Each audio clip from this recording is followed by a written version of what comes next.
In October of 1990, a contracted field survey team operating under a Bureau of Indian Affairs boundary reassessment order completed 3 weeks of work in a transition corridor along the northeastern Arizona and northwestern New Mexico borderlands. The team filed their report on the 14th of that month. The report was received, logged, and assigned a file number.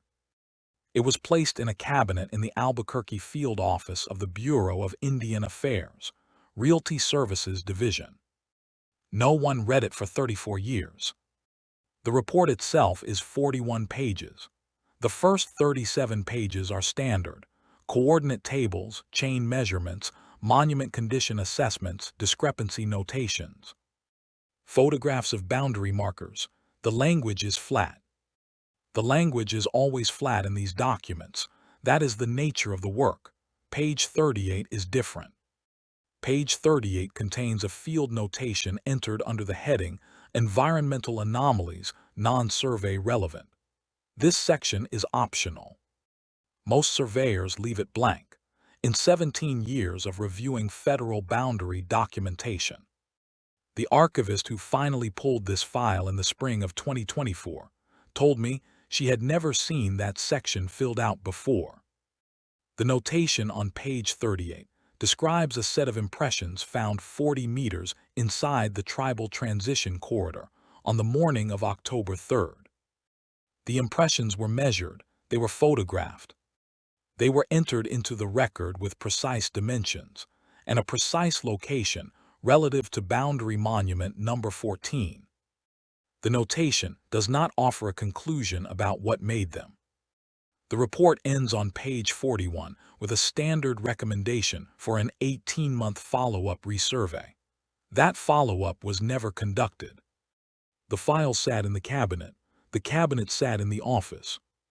The office changed addresses twice and the file moved with it, still unread, until a junior archivist processing a digitization backlog pulled it from a box in a storage annex in Albuquerque and noticed that page 38 was not blank. She called the number listed on the cover sheet. That number was mine. My name is not important for the purposes of this account. What is important is the following. I hold a professional land surveyor license issued by the state of Arizona, first granted in 1978 and maintained in continuous good standing. I worked federal boundary contracts for 17 years, from 1973 to 1990. In that time, I completed boundary survey work on or adjacent to tribal lands in New Mexico, Arizona, Utah, and Colorado on 11 separate occasions. 3 of those contracts involved Navajo Nation transition corridors specifically. I wrote the report filed in October of 1990. I wrote every word of it, including page 38. When the archivist called me, I was living in Prescott. I had not thought about that contract in a long time. I want to be precise about that. I had not forgotten it. A person does not forget something like that. I had simply stopped thinking about it in the way you stop moving your tongue to a broken tooth after it heals. The absence of pain is not the same as the absence of memory. She asked me one question. She asked me whether the impressions on page 38 had ever been formally identified. I told her they had not. She asked me if I would be willing to speak about the contract on record. I told her I would, under one condition. I would describe only what was measured. I would describe only what was documented in the field notebook and in the photographs. I would not be asked to characterize what I believed those measurements indicated, because that is not the territory of a land surveyor. A land surveyor records what is. Interpretation belongs to someone else. She agreed to that condition. I have not taken a federal boundary contract east of Flagstaff since 1990. The contract began on September 15th. We drove out from Gallup in 2 vehicles. The site was in a high desert corridor running roughly northwest to southeast at an elevation of approximately 6,100 feet above Sea level, the terrain was pinyon juniper mesa, broken by shallow arroyos on the eastern side, and transitioning to open grassland on the western approach. The nearest town of any size was Shiprock, New Mexico, 41 miles to the northeast. The nearest paved road was 11 miles south. There were 3 of us. I was the lead surveyor, responsible for all measurements, monument assessments, and final report preparation. Marcus Reyes was my junior surveyor, 26 years old, 2 years out of his licensure exam. Competent and precise in the way that young surveyors are before the work has had time to make them careful in other ways. Thomas Runningwaiter was our Bureau of Indian Affairs liaison. Assigned to the contract by the Albuquerque field office, Thomas was Navajo, born in Shiprock, and had worked liaison contracts for the Bureau for 11 years. He knew that corridor. I understood that at the time to mean he knew it professionally. The way any experienced land administrator knows a territory on his regular rotation. I understand it differently now. Our equipment was standard for the period. A Kern total station theodolite, a set of Invar steel chains, 2 prism poles, a Brunton compass for rough orientation checks, a Motorola 2-way radio set to the Bureau's field frequency, and a field notebook. We carried 3 weeks of provisions. Fuel for the vehicles logged by the gallon in a separate cost ledger I maintained for the Bureau's reimbursement process, and a first aid kit that Marcus had insisted on restocking with additional wound closure supplies after a contract the previous year where we had been 3 days from a hospital. We set base camp at a flat, clearing approximately 400 meters west of Boundary Monument Number 8, which was our starting point for the resurvey. The work was methodical. Wake at 5:30. Radio check with the Gallup field office at 6. Instruments set up by 7. We would work the chain in sections, moving monument to monument, recording conditions, noting discrepancies, photographing anything that required documentation. Marcus kept the notebook. Thomas assisted with prism pole positioning and handled the radio. I ran the instrument. We ate lunch in the field, cold sandwiches, thermos coffee.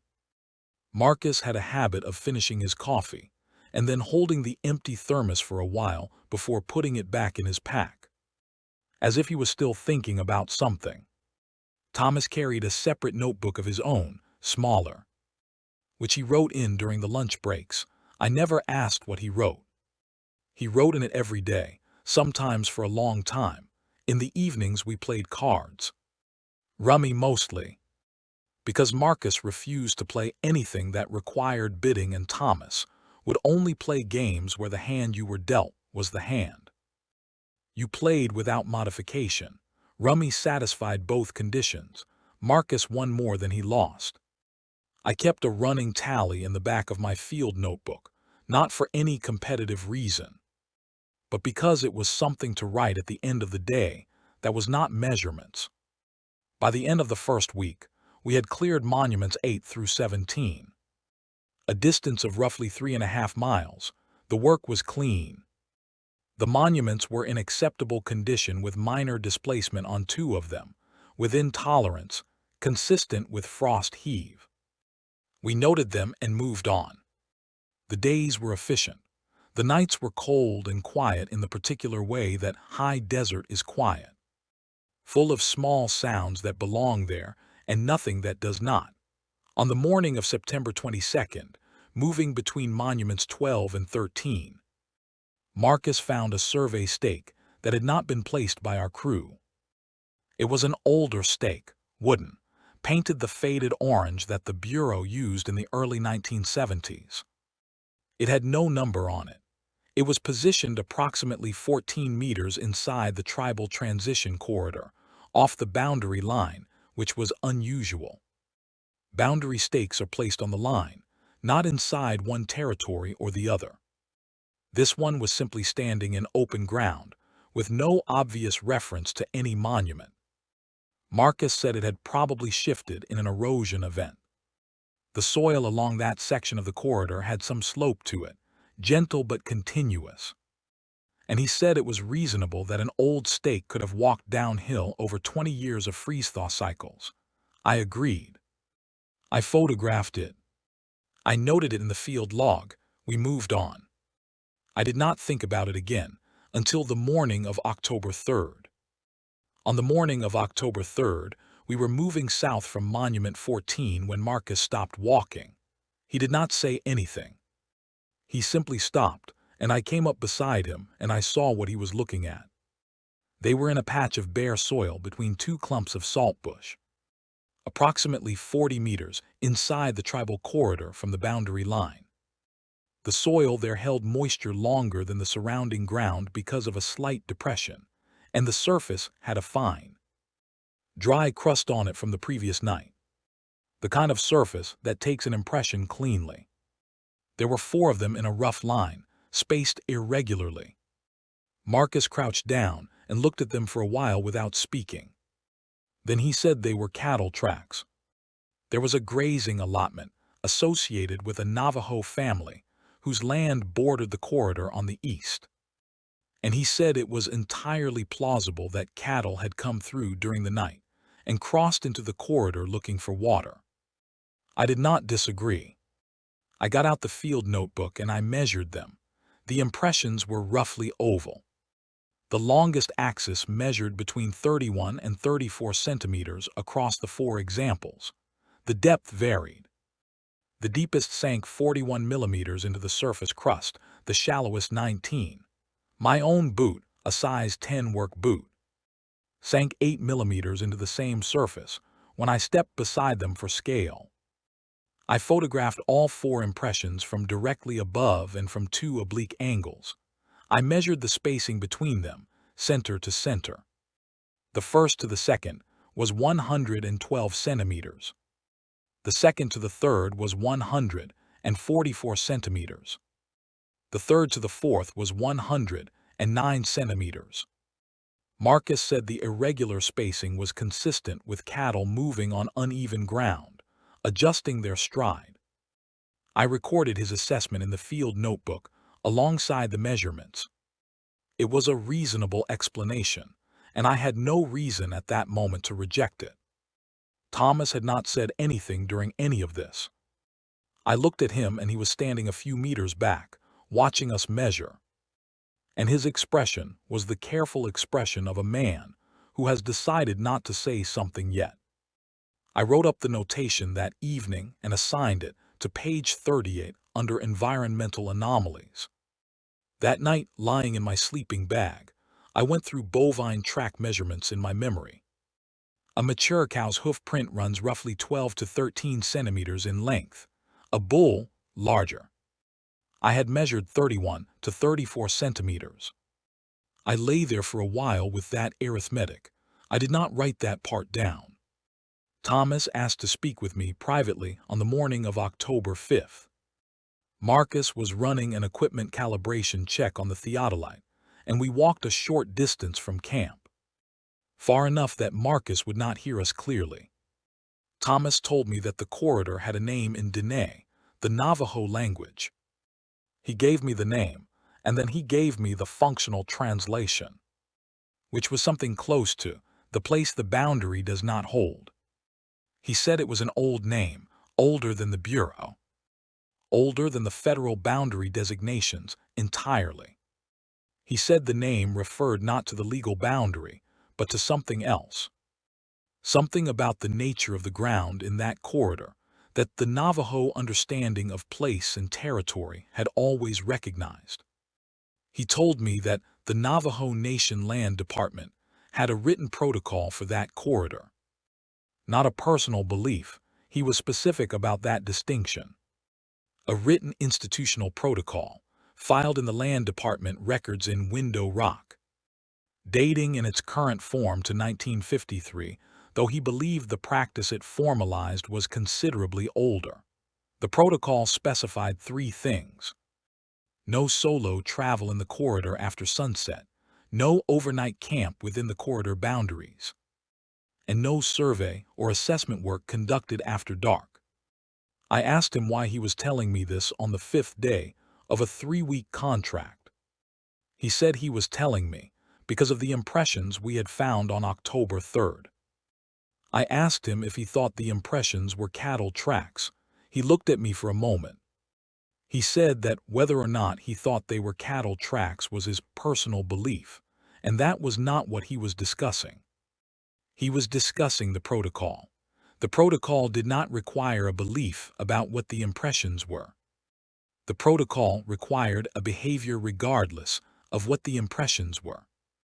He said that distinction between belief and protocol was important to him, and he wanted me to understand it correctly. I said I understood it. He said he wanted me to know about a man named Wallace Nez. Wallace was 73 years old, born in Newcomb, New Mexico. He had worked for the Navajo Nation Land Department for 22 years. The last 14 of those as the boundary records custodian for the Eastern Transition Corridors. Thomas said Wallace Nez knew the written history of that designation better than anyone living. I asked if Wallace Nez had said something about our contract. Thomas said Wallace Nez had been notified when our contract was assigned. Because the Land Department protocol required notification of the records custodian any time a federal survey was authorized in that corridor. He said Wallace had sent a written statement to the Bureau of Indian Affairs Albuquerque Field Office, recommending the contract be conducted under specific conditions: daylight hours only, no solo movement, no overnight presence inside the corridor proper. I asked Thomas if the Bureau had responded to that statement. He looked at me the same way he had looked at me when I asked about the cattle tracks. He said no. On the morning of October 7th, I woke before the alarm and found Marcus already awake, sitting with his thermos of coffee. He was not drinking from it. He was holding it with both hands the way he did when it was still hot. But he had made the coffee 20 minutes earlier, and it was not hot anymore. I asked him what was wrong. He said he had heard something in the night. I asked him what he had heard. He said he was not sure. It had woken him at some point after 2 in the morning. A sound or the absence of sound. He said he had listened for a long time, and what struck him was how quiet it was. We had been camping in that corridor for 3 weeks, and the nights had a consistent ambient noise. Insects, wind in the juniper. Occasional coyote activity to the north. That night he said there was nothing. Not less than usual, nothing. He had stayed awake for over an hour listening to the silence. I got my coffee and we sat together for a while. Thomas joined us. Nobody said much. That morning we were working the section between monuments 14 and 15 when I noticed the wooden stake. It was the same stake Marcus had found on September 22nd. The old Orange Bureau stake with no number. I recognized it because I had photographed it. I had a specific memory of its position relative to a distinctive double-trunk juniper that grew about 6 meters to its northeast. It was no longer in that position. I paced out the distance. The stake was now standing approximately 40 meters northwest of where it had been, uphill from its original location, on ground that offered no erosion pathway between the 2 points. To move in the direction it had moved, it would have needed to travel uphill across a shallow ridge, and then down the other side. I took out my notebook and checked the original position I had recorded on September 22nd. I walked back to that position and looked at the ground. The hole where the stake had been driven was still visible, partially collapsed. I photographed it. I walked back to where the stake now stood and photographed it again. Marcus said nothing when I showed him. Thomas did not come to look at it at all. That night I wrote the position change into the field log with measurements and photographs. I noted the original position and the new position and the distance and direction of displacement. I did not write an explanation because I did not have one. The silence that night was the same as the night before. We all heard it this time, on October 9th. Marcus was calibrating the theodolite at the instrument station we had set up near Monument 15. The calibration takes time. You run a series of checks on a distant target, compare readings, adjust the compensator, run the checks again. It is careful, repetitive work that Marcus did well. I was running chain measurements about 80 meters to the south with Thomas holding the prism pole. We heard Marcus call out. Not a shout, a flat controlled call. The way a professional calls to a colleague when something needs attention. Not alarm, just come and look at this. We walked back to the instrument station. He was standing over the equipment case. The hardshell case we carried the theodolite in when moving between stations. The case was latched from the outside. It had been latched when we set out that morning. He had unlatched it to take out the instrument. And when he opened it, he found that the foam interior lining had been scored.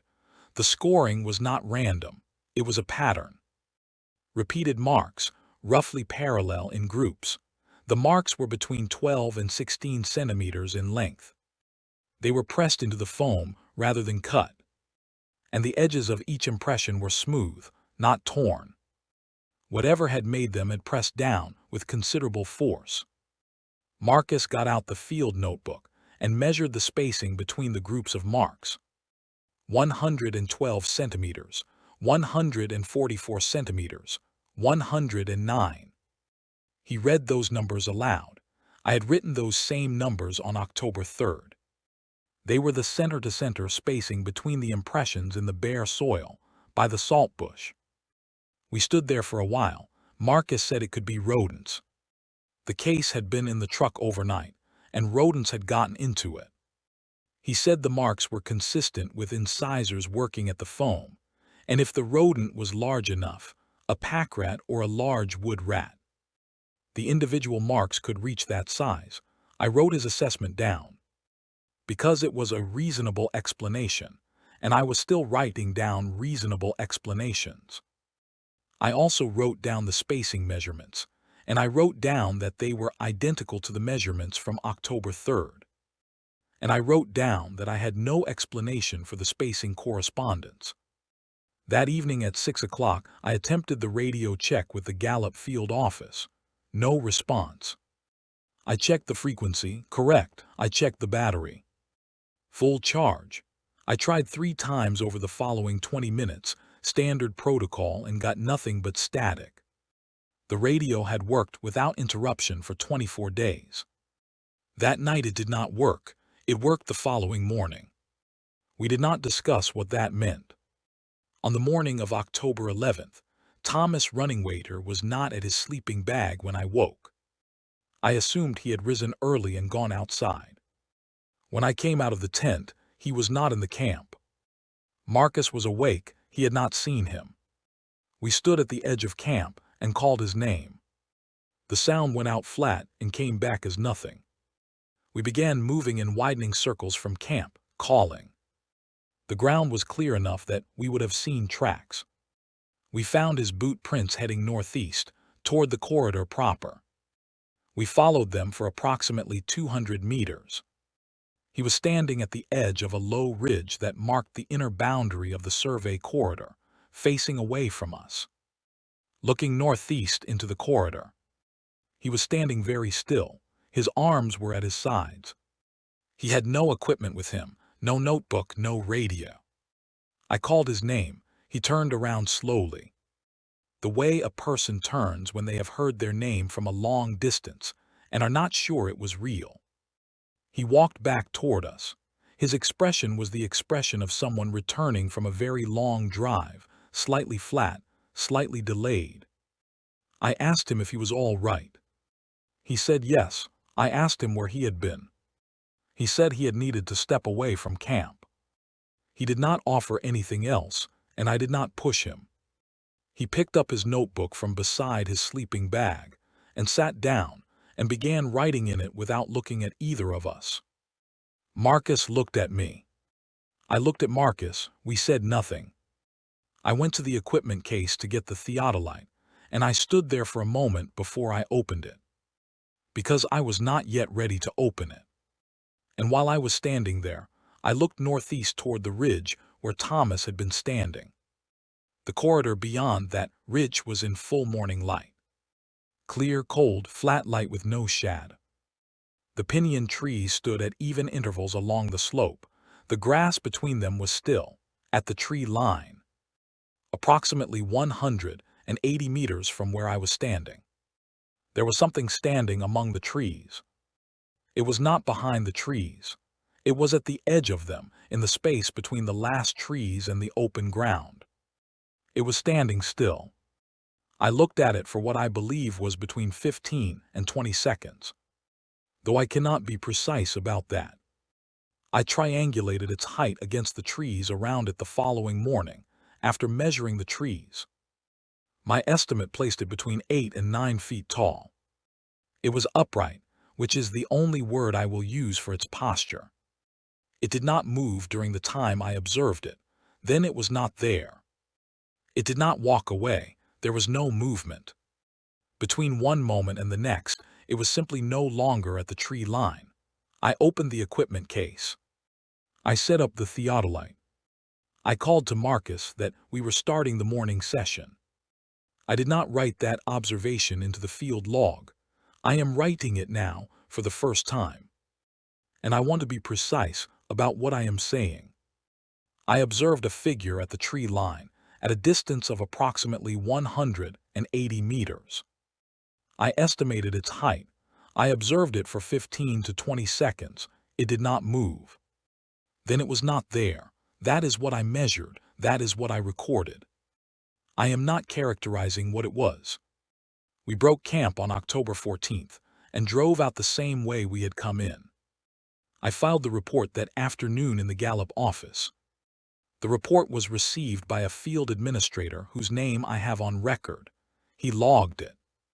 Assigned it Bureau of Indian Affairs Field Incident File 90, Arizona 0074, and told me the findings would be reviewed and a determination made regarding follow-up survey recommendations within 60 days.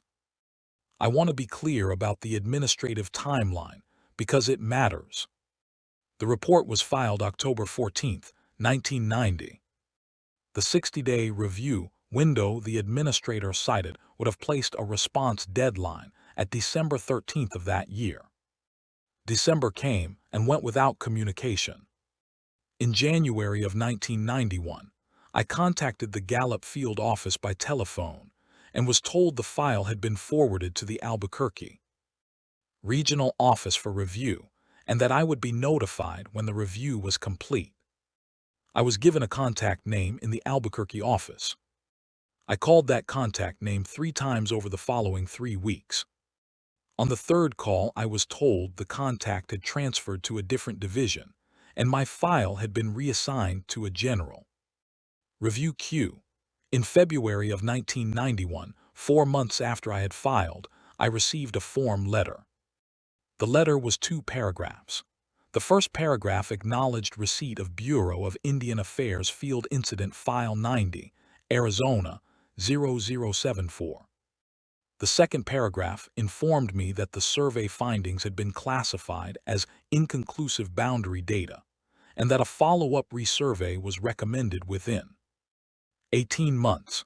That was the complete and total official response to the 41 pages I had filed.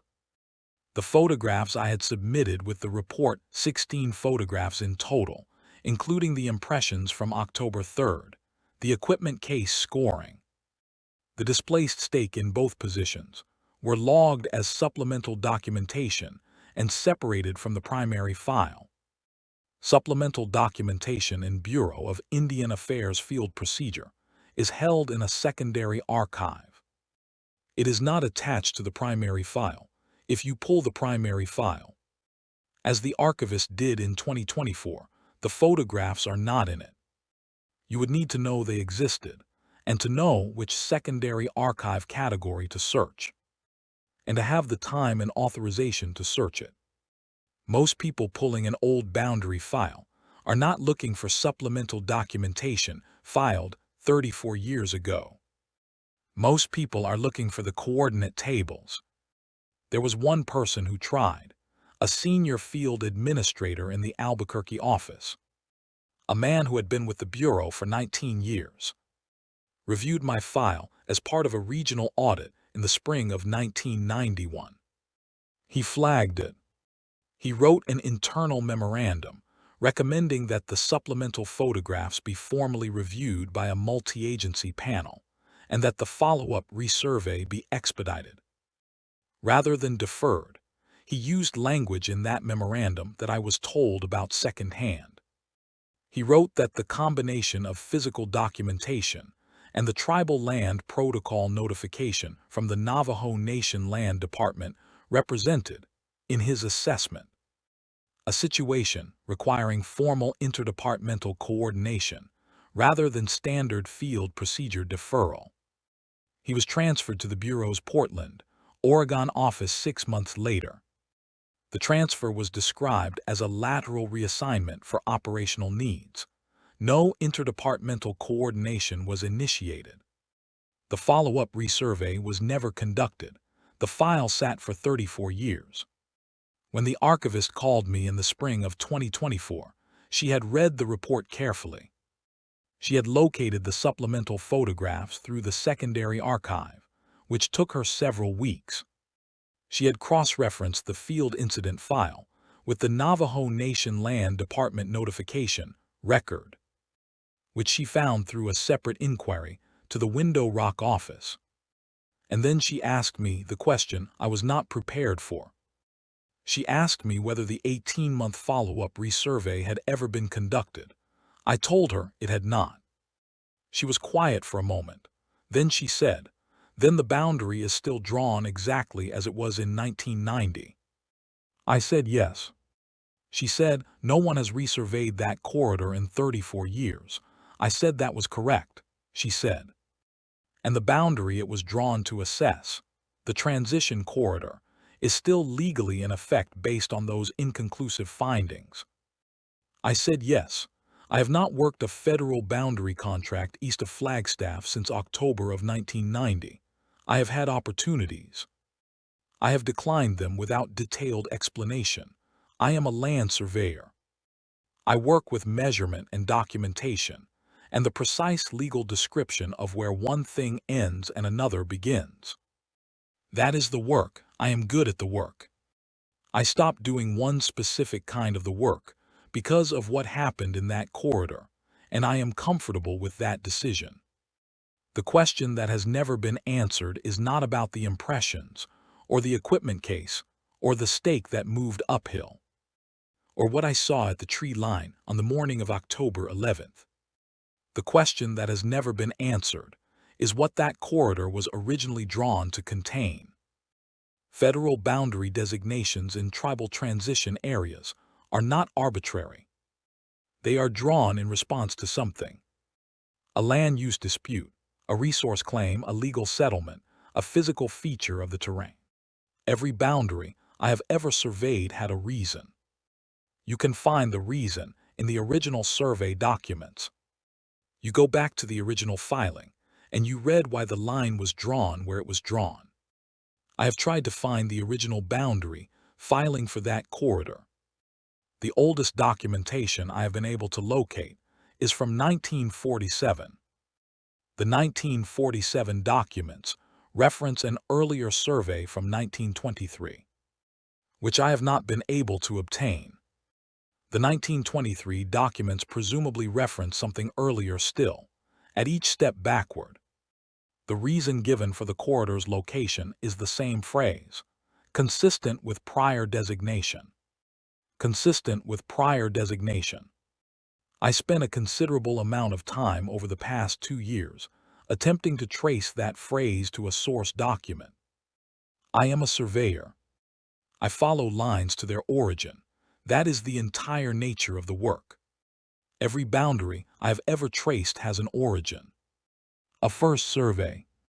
A first instrument set up on a first day by a first crew who wrote down a reason for where they put the line. I have not found that document for this corridor. Either it does not exist in any archive I can access, or it exists somewhere I have not looked, or it has been removed from the places it should be. I am not in a position to determine which of those is true. What I can tell you is this. Transition corridors between federal land and tribal land are legally significant documents. They are not drawn casually. They require a reason that can be defended in federal court. A corridor that has been maintained in legal effect for over a century. Referenced document to document with no original justification ever stated. Is an administrative irregularity significant enough that any competent land attorney would flag it immediately. No land attorney has ever reviewed this corridor's original designation, as far as I can determine. No one thought to ask why the line was drawn where it was drawn, because no one thought the line was worth asking about. Until someone read page 38, there is one more thing, Wallace Nez. The Navajo Nation Land Department boundary records custodian Thomas Runningwater told me about in 1990, is still alive. He is 97 years old. He is no longer working, but he is living. The archivist located him through the Window Rock office when she was cross-referencing the notification records. She told me that Wallace Nez gave a formal written statement to the Navajo Nation Land Department at some point in the 1990s. A statement about the corridor, about the written protocol, about the history of the designation. She was told the statement exists. She was told it is held in the Land Department records. She has not been given access to it. I have not been given access to it.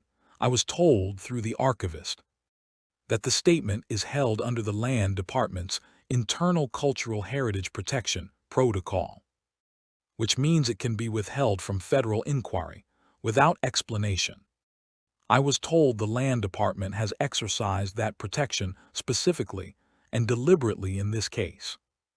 Thomas Runningwater did not return my calls when I tried to reach him in 2024. I tried 3 times. I left messages. I have not heard back.